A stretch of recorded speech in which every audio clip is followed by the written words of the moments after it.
मैं ज़रूर कह सकती हूँ कि जो हमारे 3 मेहमान हैं, जो शख्सियात हैं, जो अब मईशत पे बात करने जा रहे हैं, उनकी वजह से मुझे तो उम्मीद है कि ये और भी ज़्यादा पावरफुल पैनल होगा। पैनल का जैसे मौजू आपको मालूम है वो तो है कि मईशत की दलदल निकलने का रास्ता क्या है। अभी हाल ही में आलमी बैंक के एक अफसर मार्टिन राइजर, जो regional vice president for south Asia, उन्होंने एक बयान दिया पाकिस्तान की मईशत के बारे में। लेकिन हम सिर्फ गोरे की बात क्यों सुने? पाकिस्तान में कई माहिर मईशत हैं जो हम कह सकते हैं वार्निंग बेल्स रिंग करते जा रहे हैं कि ये एक फैसला कुन मरहला हम उस तक पहुंच चुके हैं। दूसरी मेरी जानिब इस वक्त ज़फ़र मसूद साहब बैठे हुए हैं, ये भी तारुफ के मोहताज तो नहीं हैं, सरबराह हैं बैंक ऑफ पंजाब के। 2020 में जो प्लेन हादसा हुआ था, मुआवजाती तौर पर सर्वाइव भी उन्होंने किया और बहुत एडवोकेट भी किया रेगुलेशन के हवाले से। जी ज़फ़र साहब, इस वक्त जो निगरान हुकूमत है उसके इस दौरान हमने देखा है कि इसको डंडा सरकार भी कहा जा रहा है, यानी कि स्मगलिंग की रोकथाम के लिए बहुत काम हुआ, लॉ एंड ऑर्डर इसको कंट्रोल करने की कोशिश की, जो होर्डिंग होती है इसको कंट्रोल करने की कोशिश की। साथ साथ हमने एक और बड़ा एक हम कहेंगे कामयाबी भी देखी कि स्टॉक एक्सचेंज में जो है तेज़ी आई। आपको लगता है कि ये इशारा है कि हालात बेहतर हो रहे हैं या ये क़ब्ल इस वक्त हम खुशी मना रहे हैं? जी बहुत शुक्रिया अंबर। नहीं, बहुत क़ब्ल इस वक्त है to declare a victory. I think there is a long way to cover. ये just the starting point. The good news is कि कम से कम एक sentiment positive हुआ है, एक tide turn हुई है towards a positive sentiment. और उसके जो reasons आपने जिनका हाथा किया अंबर, वो बिल्कुल ठीक हैं। वो administrative reasons ही हमें नज़र आते हैं। उसमें by the way बहुत बड़ा जो रोल है वो फवाद साहब की मिनिस्ट्री का भी है कि जिस तरह बहुत अरसे से प्राइवेटाइजेशन का प्रोसेस रुका हुआ था, अब हमें नज़र आ रहा है कि वहाँ पर कुछ डेवलपमेंट होनी शुरू हुई है।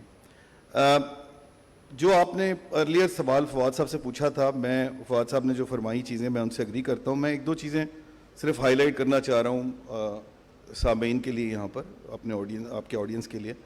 एक तो ये कि वो there is a mindset change which is necessary in the society in order as a starting point. जो हम दलदल में आज फंसे हुए हैं, उसका जो स्टार्टिंग पॉइंट ये है कि हम लोग जो हैं वो कंप्लेसेंट हो गए हैं और हम इस बात को एक्सेप्ट करने के लिए तैयार हो गए हैं कि चीज़ें यूं ही हैं और हमें यूं ही लेके चलनी है। वो माइंड सेट चेंज करने की ज़रूरत है हमें। दूसरी जो इम्पॉर्टेंट बात है वो ये है कि मैंने इसके ऊपर लिखा भी है, and I think there is some kind of charter of society which is necessary. हम चार्टर ऑफ डेमोक्रेसी की बात करते हैं, हम चार्टर ऑफ इकोनॉमी की बात करते हैं, हम चार्टर ऑफ बिजनेस की बात करते हैं। कुछ भी नहीं चल सकता जब तक कि चार्टर ऑफ सोसाइटी नहीं होगी। और चार्टर ऑफ सोसाइटी वही है जो मैं पहले आपसे कह रहा था कि माइंड सेट चेंज की ज़रूरत है। हम सबको at the individual level change होने की ज़रूरत है और ये बात एक्सेप्ट करने की ज़रूरत है कि चेंज आने की ज़रूरत है इस दलदल से निकलने के लिए, क्योंकि इस दलदल में हम फंसे भी इसी वजह से हैं क्योंकि हमने इसको एक्सेप्ट कर लिया। हमारी जो कैपेसिटी है to develop home grown plan वो डिसअपीयर हो गई है। हमें एक होम ग्रोन प्लान की ज़रूरत की अशद ज़रूरत है और जब तक हम वो नहीं लेके आएंगे और हम डिपेंडेंट रहे for the outside world to present the plan to us, उसके अंदर हमेशा गैप ही रहेगा। उसमें हमेशा कोई ना कोई ऐसा एंगल ज़रूर होगा कि जो गालिबन हमारे इंटरेस्ट में उस तरह नहीं होगा जिस तरह होना चाहिए। अब ह्यूमन डेवलपमेंट इंडेक्स के ऊपर हम इस वक्त 62nd नंबर पे हैं आउट ऑफ 151 कंट्रीज़। हमें this is a poor performance. जब तक आप उस पर काम नहीं करेंगे, जब तक आप उसको नहीं बढ़ाएंगे, आपका कोई इकोनॉमिक प्लान, आप दलदल से नहीं निकल पाएंगे। हमें ये रियलाइज़ करना पड़ेगा और इस पर काम करना पड़ेगा। और उसका जो स्टार्टिंग पॉइंट है वो है जो हमारा सब्सिडीज़ का पूरा निज़ाम है। वो सब्सिडीज़ का निज़ाम पूरा का पूरा जो है उसको रीस्ट्रक्चर करने की ज़रूरत है।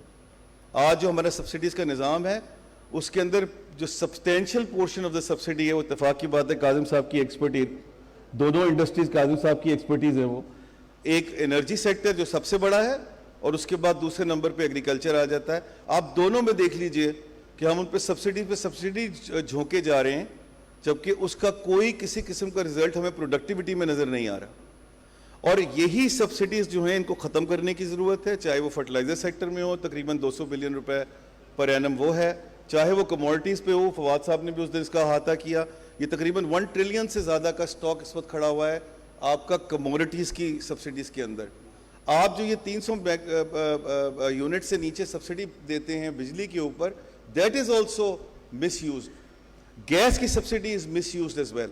Therefore, all these subsidies have to go away, and those subsidies will need to be then diverted towards the social sector for development of human development index جو ہے اس کو بہتر جب تک ہم نہیں کریں گے اسی دلدل میں ہم پھنسے رہیں گے, اس سے باہر نہیں نکل سکتے. ایک میں بری خبر آپ کو امبر دے دوں اور آپ کی میں تو کچھ اچھی خبر کی امید شروع تو ایسے ہی کیا تھا, آپ تو بری خبر دے رہے ہیں. میں بری خبر یہ ہے کہ کوئی شارٹ ٹرم سلوشن نہیں ہے. So we need to be very very clear on this.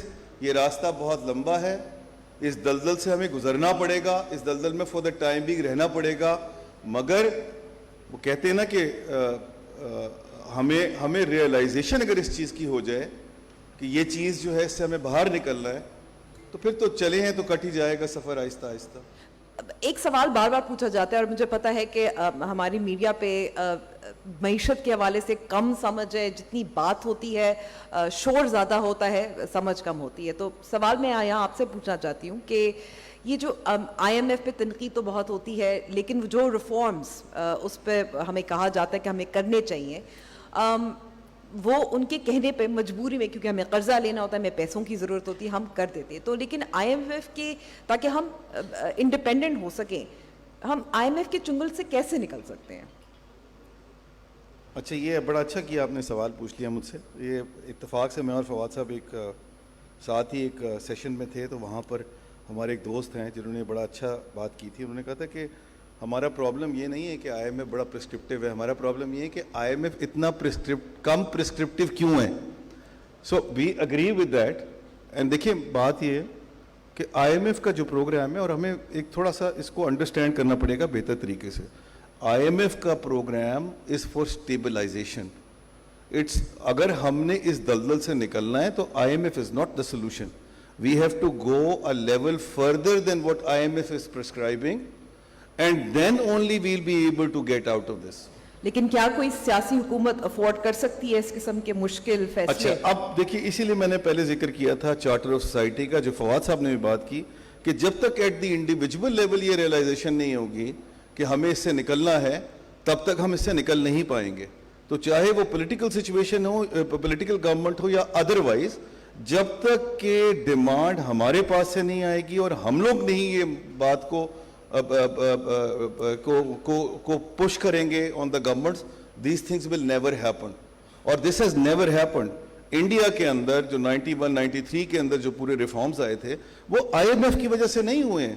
They have went further from IMF in opening the economy, and therefore, you can see them getting out of the shackles of IMF. Bangladesh has been out of IMF shackles for 20 years, but وہ دوبارہ ابھی گئے ہیں. That's fine. Look, the stability is necessary, but you have to do more than what IMF is asking for in order to get our house in order. Otherwise, we will never be able to come out of this. جو کاظم صاحب فرما رہے تھے growth rate والی بات, بالکل درست فرما رہے تھے. میں صرف وہاں پر ایک تصحیح کر دوں کہ وہ خالی گروتھ ریٹ نہیں ہے, وہ ریئل گروتھ ریٹ ہے, کیونکہ دوسری سائڈ جو اس کی ہے وہ پاپولیشن کی. جو فواد صاحب نے بات کی, وہ China is a classic example of this. انہوں نے دونوں طرف سے اس ایکویشن کو ہینڈل کیا, ایک طرف اکانومی کو گرو کیا اور دوسری طرف جو ہے وہ پاپولیشن کو بھی وہ کیا. دوسرا جو کاظم صاحب کہہ رہے تھے, وہ ولن اس لیے ہیں ریئل اسٹیٹ اور ایگریکلچر, بیکاز ان کی کنٹریبیوشن جو ہے, اور میں اس میں کاظم صاحب آپ کی اجازت سے میں اس میں ریٹیل بھی ڈال دیتا ہوں, وہ اس لیے ہیں کیونکہ وہ اپنا ڈیو شیئر آف ٹیکسیشن نہیں دے رہے. ان 3 سب سیکٹرز کو اگر میں پٹ ٹوگیدر کرتا ہوں تو یہ 52% ہیں of the total G D P, and their contribution in the taxation is probably zilch, zero. تو اس لیے یہ ولن ہے ہمارے, اور ہونے بھی چاہیے, کیونکہ یہ اپنا ڈیو شیئر نہیں دے رہے. آپ ضرور ان کو مراد دیں, آپ ضرور ان کو سبسڈی دیں, مگر ان سے کہیں کہ ٹیکس بھی آ کے دیں. اور میں ذرا تھوڑا سا یہاں پر امبر اپنا ایک تھوڑی سی میں ایک ذرا تھوڑا سا کنی مار دوں گا فواد صاحب آپ کی اجازت سے. بینکوں پہ تو آپ نے 50% ٹیکس لگا دیا, اس کے اوپر ہم سے ایف ایکس پہ بھی ٹیکس لگوا لیا, ٹھیک ہے فائن. बट खुदा के वास्ते आप बाकी लोगों से भी तो टैक्स लीजिए जो कुछ दे ही नहीं रहे. बैंक्स जो हैं वो हाईएस्ट टैक्स ब्रैकेट में for Pakistan, and the banks in Pakistan are paying the highest tax in the entire Asia, South Asia region. So please इसको हमें judicially follow करना पड़ेगा. They are villain. Everybody is a villain who is not contributing towards our exchequer and who is getting the benefit of the subsidies also. जी मैं ज़रा गुजारिश कर दूं. Point by point जो चीज़ें मिस हो गई थी. बांग्लादेश की बात की गई. खुदा के वास्ते ज़रा रियलिटी देख लीजिए, वहाँ पॉलिटिकल सिस्टम को देख लीजिए, उसके बाद प्लीज़ बात कीजिए. और अभी वो IMF के प्रोग्राम में जा रहे हैं, नंबर 1. Number 2, dollar management. आपने बिल्कुल सही बात की. डॉलर मैनेजमेंट की यकीनन ज़रूरत है. हम बहुत ऑब्सेस्ड हैं with the western formula and prescriptions कि जी हमें जो है वो सबको छोड़ देना चाहिए और everything should be market driven. पहले मार्केट तो डेवलप हो जाए. Market and regulation have to work in tandem and then these things will start falling in place. Pension पे बात हुई, आपने पेंशन पे बात की.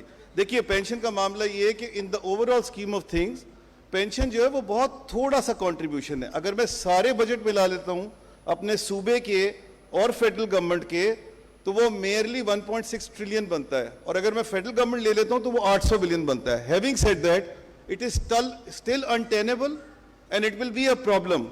हैविंग सेड दैट आपको ओवरऑल जो चेंज करने की जरूरत है, यहां किसी ने बात की वो गाड़ियों की भी ब्यूरोक्रेसी की, जो हमें चेंज करने की जरूरत है वो ये चेंज करने की जरूरत है कि जो आज कॉम्पनसेशन स्ट्रक्चर है, जो फवाद साहब ने भी बात की, एडमिनिस्ट्रेटिव हमारी सिस्टम का, उसका एक रिव्यू करने की जरूरत है. और परहैप्स वहां पर हमें देखना पड़ेगा क्या पेंशन जो है उसकी फर्दर रिक्वायरमेंट है या नहीं है. लेकिन जो पुराने पेंशन लेने वाले लोग हैं आप उनको बिल्कुल सफर ना करने दें.